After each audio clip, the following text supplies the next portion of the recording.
अस्सलामुअलैकुम guys, welcome to Umar शिफोलॉजी। मैं हूं उमर अजमल और मैं लाया हूं उमर शिफोलॉजी के चैनल से आपके लिए चॉकलेट हेवन केक की recipe. So let's get started. अगर आपको मेरी वीडियोस अच्छी लगती हैं तो मेरे चैनल को सब्सक्राइब करें, बेल आइकन को हिट करें और मेरी वीडियोस को लाइक किया करें। तो केक के इंग्रेडिएंट्स की तरफ चलते हैं। सबसे पहले उसके लिए सबसे पहले मैंने चीनी ली थी 1.5 कप। आपने ग्राइंड करने से पहले चीनी को मेजर करना है, लेवल करके उसको मेजर करना है चीनी को, और उसको ग्राइंडर में आपने ग्राइंड कर लेना है। तो ये इस फॉर्म में आ जाएगी। साथ में है मैदा, दूध, ऑयल, कोको पाउडर। ये अच्छी क्वालिटी का यूज़ करें, Dutch processed cocoa powder use करेंगे तो और अच्छा रिज़ल्ट आएगा। अंडे, गरम पानी, साथ में कॉफ़ी।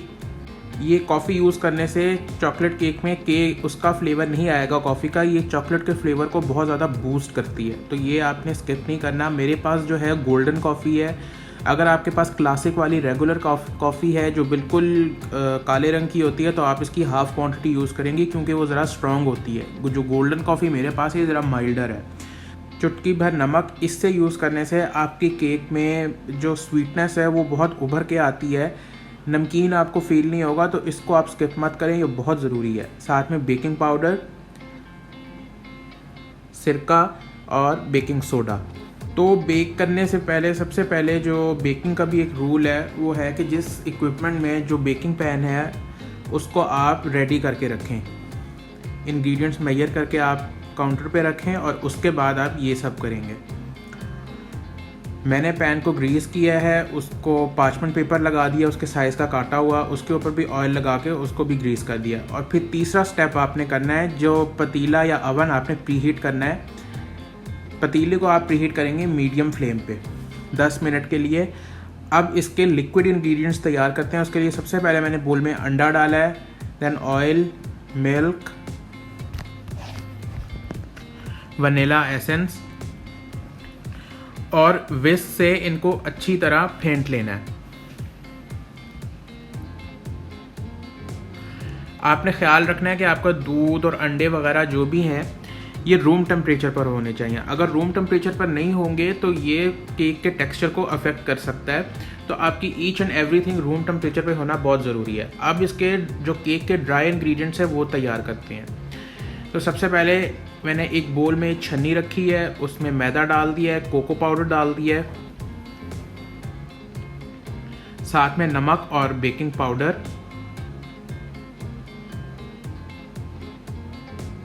और इन सारी चीज़ों को अच्छे से छान लें। बेकिंग सोडा अभी नहीं जाएगा, वो लास्ट में जाएगा, और किस तरह जाएगा वो मैं आपको बताऊंगा। और आप इन सारी चीज़ों को अच्छे से छान लें और विस्क से मिक्स कर लें। छानने से जो मैदा है, ड्राई इंग्रेडिएंट्स, उनमें हवा आ जाती है, एरेशन आ जाती है, आपका केक बहुत लाइट बनता है। और जो चीनी पीस के रखी थी वो अब ड्राई इंग्रेडिएंट्स में जाएंगी इस तरह, और इनको आप अच्छे तरीके से मिक्स कर लें।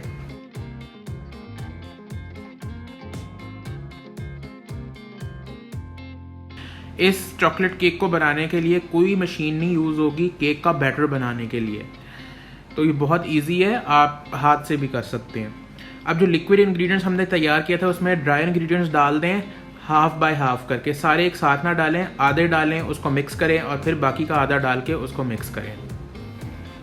मिक्स करते हुए आपने बहुत तेज़ी से नहीं हिलाना क्योंकि वो मैदा उड़ के बाहर गिर सकता है। और जब एक बार फ्लावर डिसअपीयर हो जाए तो उसको आप मिक्स ना करी जाएं बार बार, क्योंकि उससे ग्लूटेन डेवलप हो जाती है, और अगर ग्लूटेन डेवलप होगी तो केक बहुत ज़्यादा सख्त बनेगा। हमने ब्रेड्स में ग्लूटेन को डेवलप करना होता है, केक में नहीं करना होता। ओवर मिक्स कभी ना करें, बस जब मिक्स हो जाए तो उसको छोड़ दें। तो यहाँ पर केक का बैटर मिक्स हो चुका है और आप देखें इसकी कैसी कंसिस्टेंसी आई है, कोई इसमें लम्प्स नहीं है। अब इसमें हम डालेंगे लिक्विड कॉफ़ी। उसके लिए मैंने पानी में कॉफ़ी को डाल दिया है और पानी मैंने गर्म किया है माइक्रोवेव में अनटिल कि वो जस्ट गर्म हो जाए, उबलना नहीं चाहिए। और इसको आप 3 हिस्सों में डालेंगे, आपने एक साथ नहीं डाल देना वरना रेसिपी ख़राब हो जाएगी। इसको डाल के आप मिक्स करें, और फिर ये दूसरी बार मैंने डाला है, इसको मिक्स करें और ये जो आखिरी का बचा हुआ था ये डाल दें। केक का बैटर आपको लगेगा कि बहुत पतला हो गया है, अजीब सा हो गया है, लेकिन इससे बहुत मॉइस्ट केक तैयार होगा। अब बिल्कुल लास्ट में पतीले में जस्ट डालने से पहले आपने बेकिंग सोडा के अंदर ये सिरका डालना है और ये एकदम से रिएक्ट करेगा। तो इसका जो हमने रिएक्शन करवाया और फिर जो हम ये केक के बैटर में डालेंगे, इससे भी केक का टेक्सचर बहुत अच्छा आता है, बहुत वेलवेटी टेक्सचर आता है। और इसको डालते ही आप मिक्स करें और मिक्स करने के बाद आपने इसको 1 सेकंड के लिए भी नहीं छोड़ना, बिल्कुल भी नहीं छोड़ना, वरना आपका केक जो है फूलेगा नहीं। इसको मिक्स करते ही आप अपने केक के पैन में डालें। केक के पैन में डालने के बाद जो आपने पतीले को प्रीहीट किया हुआ होगा उसमें आप डाल देंगे। जिस तरह होता है कि जाली का स्टैंड रखना है या कोई सी भी आप चीज़ रख दें और उसके ऊपर ये केक का टिन रखें और उसको कवर कर दें। अब अवन क्या होता है, जब हम अवन में केक बनाते हैं तो अवन जो है, अवन को हम खोलते हैं, उसमें रखते हैं और बंद कर देते हैं। अवन अपना टेम्परेचर मेंटेन कर लेता है क्योंकि वो एक स्पेशल इक्विपमेंट है बेकिंग का। ये पतीला इक्विपमेंट नहीं है, ये एक जुगाड़ है। तो जब हम ढक्कन उठा के इसमें स्टैंड रखेंगे, केक का पैन रखेंगे, कवर करेंगे, तब तक पतीले की हीट डिस्टर्ब हो जाएगी। और क्योंकि जो फ्लेम है वो बिल्कुल लो पे होगा तो कोई 10-15 मिनट तो लग जाएंगे केक को, जो है केक का बैटर गर्म होने में। तो उसमें वो केक का बैटर आप एक तरह से देखा जाए तो ऐसे ही पड़ा रहेगा, वो एक तरह से बेक नहीं हो रहा होगा क्योंकि पतीले की हीट डिस्टर्ब हो चुकी होगी। तो उसका हल ये है कि आप पतीला अंदर डालते ही कवर करें और बहुत ज़्यादा देर के लिए पतीला ना खोलें और चूल्हे को आप मीडियम फ्लेम पे कर दें।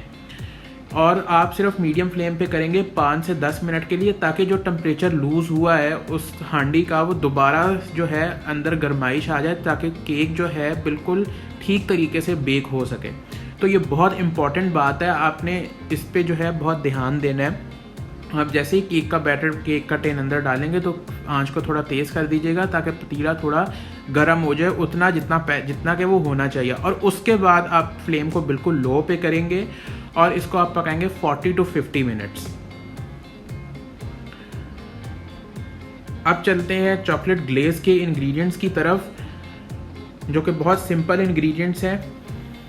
सबसे पहले मैंने लिया है दूध, फिर मैदा, ये थिकनिंग एजेंट है इस ग्लेज का, इससे जो है थिक होगी।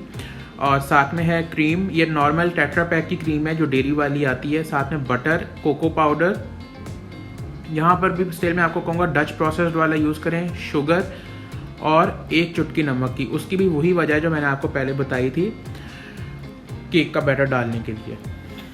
तो अब मैं आपको बताऊँगा कि इसको ग्लेज को कैसे बनाना है। तो पकाने से पहले दूध में आप कोको पाउडर को डाल दें और इस कोको पाउडर को आप डाल के अच्छे से इसको विस्क करें कि ये इसमें मिक्स हो जाए। इसके बाद मैदा, ऐसे ही इसको भी इसी तरह डालें। अगर आपके पास बड़ा बोल है, किसी बड़े बोल में कर रहे हैं तो सारी चीज़ें आप एक साथ भी डाल सकते हैं। अभी फ़िलहाल इसमें सिर्फ कोको पाउडर और मैदा जाएगा। इसको भी डाल के आप अच्छे तरीके से मिक्स करें। अब जिस पैन में आपने इसको पकाना है उसके ऊपर एक छन्नी रखें और जो मिक्सचर है इसको डाल दें। इससे ये होगा कि लम्प्स नहीं बनेंगे और उस छन्नी में से आप जो लिक्विड है इस तरह दबा के आप गुजार लें ताकि जो भी लम्प्स हैं वो टूट जाएं। और छन्नी का जो बिल्कुल नीचे जो लगा हुआ होगा उसको आप स्क्रैप ऑफ कर लें और चूल्हे को आप मीडियम पे जला दें और इसको आपने कुक करना है कि बॉइलिंग आना शुरू हो जाए। चमचा जो है या स्पैचुला आप लगातार चलाते रहें क्योंकि ये जलनी नहीं चाहिए। अब इसमें मैंने क्रीम डाल दी है।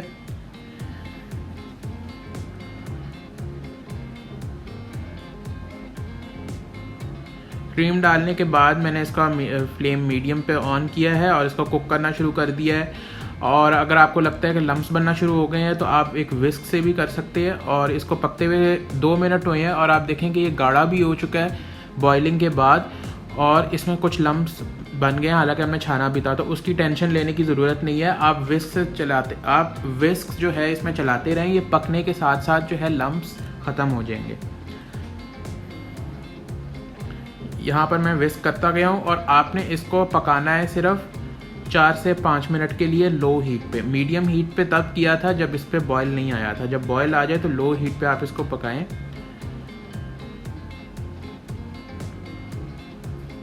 ये देखें जो गिनाश है उसको पकते हुए 4 से 5 मिनट हो चुके हैं और ये बिल्कुल स्मूथ हो गई है जैसा मैंने आपको कहा था।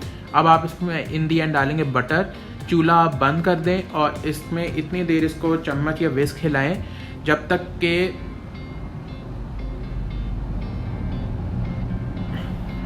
कि आपका जो बटर है वो इसमें मिक्स हो जाए।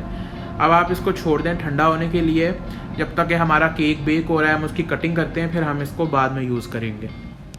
और अगर आप इस तरह की ग्लेज़ नहीं बनाना चाहते तो इसका मैं आपको एक बिल्कुल 2 इंग्रेडिएंट से बनने वाली ग्लेज़ बताऊंगा जो कि है चॉकलेट एंड क्रीम। अगर आपके पास डार्क चॉकलेट है तो आप वो यूज़ कर सकते हैं। आपको 300 ग्राम्स जो है चॉकलेट लेनी है और पूरा एक पैकेट 200 ml का जो टेट्रा पैक की क्रीम आती है वो डाल के उसको माइक्रोवेव करें इतनी देर के चॉकलेट उसमें मेल्ट हो जाए और वो एक चॉकलेट की ग्लेज़ बन जाए, मिक्सचर बन जाए, दैट्स इट। और वो आप इसकी जगह यूज़ करेंगे। अगर आप इसको कुकिंग नहीं करना चाहते, इतना जो है ज़्यादा इंग्रेडिएंट्स नहीं यूज़ करना चाहते, तो वो भी एक बहुत इजी वे है इसको यूज़ करने के लिए। वो वाली गिनाश भी बहुत अच्छी बनती है, पर ये एक अल्टरनेटिव है उनके लिए जिनके पास चॉकलेट अवेलेबल नहीं है या वो नहीं लेना चाहते। तो यहाँ केक को बेक होते हुए 40 मिनट्स हो गए हैं और मैंने एक वुडन स्क्यूअर इसमें डाला है और वुडन स्क्यूअर आप देख सकते हैं कि उसमें थोड़ा सा गीला बैटर लगा हुआ है। तो मैंने इसको छोड़ दिया 10 मिनट के लिए। और तो 10 मिनट के बाद आप देखें जो वुडन स्क्यूअर है वो बिल्कुल साफ़ निकला है और इसको 50 मिनट्स लगे हैं बेक करते हुए। लेकिन आपने जब आप बेक करेंगे तो आप ख्याल रखेंगे कि ज़रूरी नहीं है कि आपके भी 50 मिनट्स लगें, आपके इससे कम भी लग सकते हैं और ज़्यादा भी लग सकते हैं। इसको निकाल के 10 मिनट मैंने छोड़ दिया केक के टिन में कि ये ठंडा हो थोड़ा सा। अब एक स्पैचुला की हेल्प से मैंने इसकी साइडों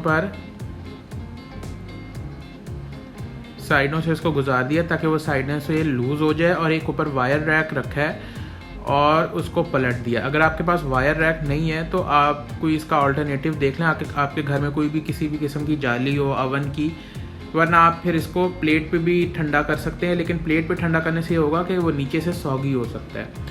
और ये जो इसका बटर पेपर है मैंने उतार दिया है और अब मैं इसको छोड़ दूंगा घंटे 2 घंटे के लिए कि ये कम्प्लीटली ठंडा हो जाए, क्योंकि गरम गरम केक है, हमने इसकी 3 लेयर्स काटनी है। अगर गरम गरम केक को काटना शुरू हो जाएंगे तो वो केक आपका बिखर जाएगा, टूटेगा, तो आप गरम गरम केक को नहीं काट सकते। तो अब यहाँ पर केक को ठंडा होते हुए 2 घंटे हो गए हैं। मैंने एक टर्न टेबल पे डाल दिया है। अगर आपके पास ये नहीं है तो ये ज़रूरी बिल्कुल नहीं है, आप प्लेट पे भी कर सकते हैं। और ऊपर जो इसकी एक डोम साइड होती है जो ऊपर से ज़रा सा फूला हुआ होता है, वो मैंने जो है सिरेटेड नाइफ से उसको काट दिया है। अब इस केक की लेयर्स काटेंगे 3। आप चाहें तो 2 भी काट सकते हैं, मुझे 3 लेयर्स वाला केक बहुत पसंद है तो मैंने यहाँ पर इस केक को काट लिया। सिरेटेड नाइफ आपने सीधी रखनी है, ये ना हो कि केक एक साइड से मोटा हो और एक साइड से पतला हो। तो इसी में ये जो टर्न टेबल है ये बहुत जो है हेल्प करता है काटने पर।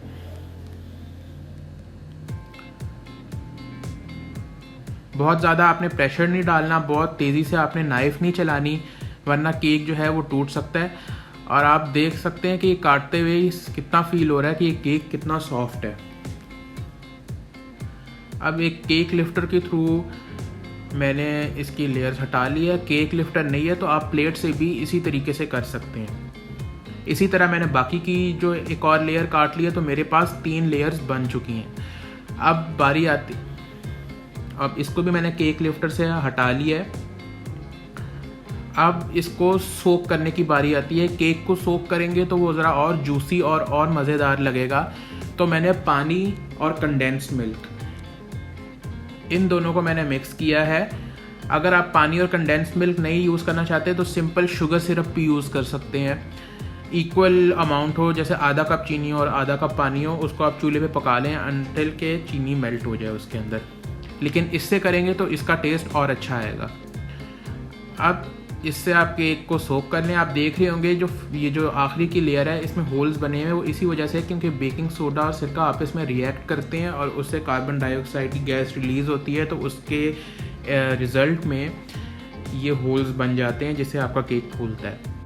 अब आती है इसके ऊपर चॉकलेट ग्लेज़ लगाने की बारी। तो यहाँ जब ये ठंडी हुई है तो ये बहुत स्प्रेडेबल कंसिस्टेंसी की नहीं थी, तो मैंने इसमें 2 टेबलस्पून दूध डाल के इसको एडजस्ट कर लिया है। अब आप तकरीबन हाफ या 3/4 कप इस पे वो ग्लेज़ लेके इसके ऊपर फैलाएंगे और फैलाने के बाद आप इसके ऊपर केक की दूसरी लेयर रखेंगे।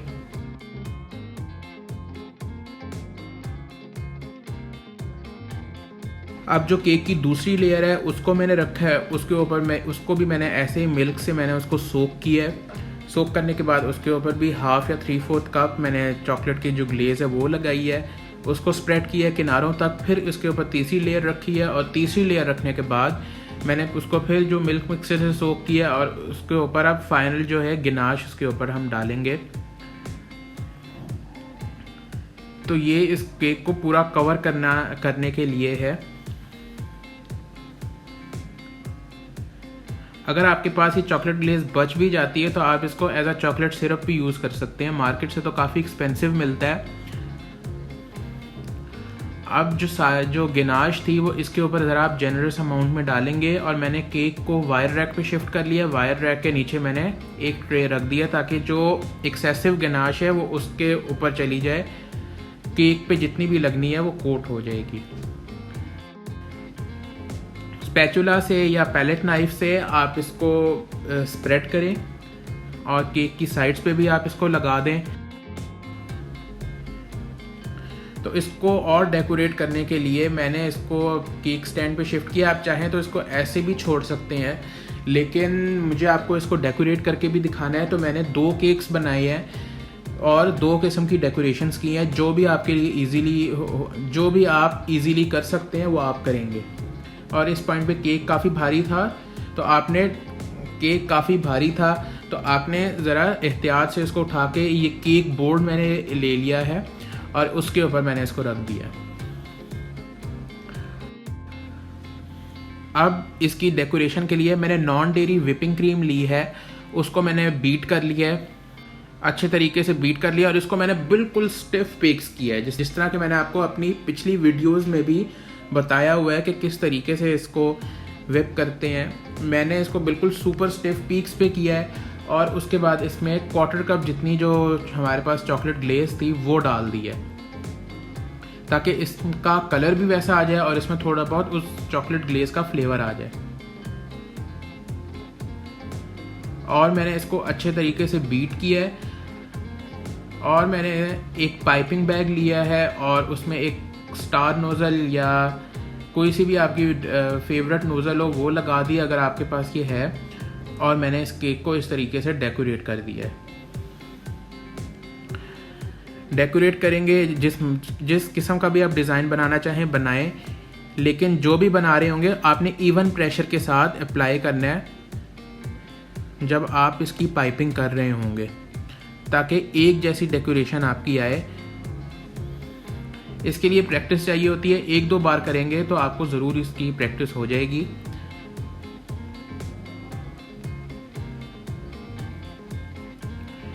तो ये थी एक सिंपल सी डेकोरेशन। अब जो केक की नीचे वाली साइड्स हैं उनको भी मैंने इसी तरह डेकोरेट कर लिया है, उसको मैंने ये वाला डिज़ाइन दिया है।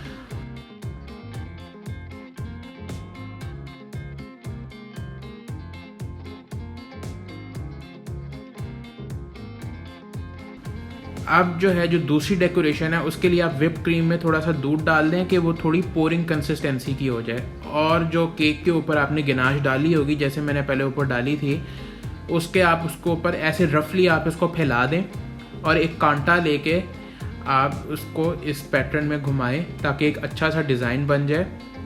ये बहुत इजी डेकोरेशन है जिनके पास पाइपिंग बैग नहीं है या पाइपिंग नोजल्स नहीं है, इससे भी बहुत खूबसूरत लगेगा। और ये करने के बाद मैंने इसके ऊपर गोल्डन बॉल्स छिड़क। तो देखें हमारा चॉकलेट हेवन केक बन चुका है, वो भी 2 डेकोरेशंस के साथ मैंने आपको बनाना बताया है। बहुत ही सॉफ्ट और मॉइस्ट टेक्सचर है इस केक का। अगर आपको मेरी ये रेसिपी पसंद आई है तो थम्स अप दें, मेरे चैनल को सब्सक्राइब करें। इस रेसिपी का रेसिपी कार्ड एग्जैक्ट मेजरमेंट्स के साथ मेरे फेसबुक पेज पे है, जिसका लिंक डिस्क्रिप्शन में मैंने डाला है। पेज को लाइक करें और मुझे इंस्टा पे फॉलो करें। फिर मिलते हैं एक बहुत ही बेहतरीन और ज़बरदस्त रेसिपी के साथ। तब तक अपना ख्याल रखें, मुझे दुआओं में याद रखें। अल्लाह हाफ़िज़।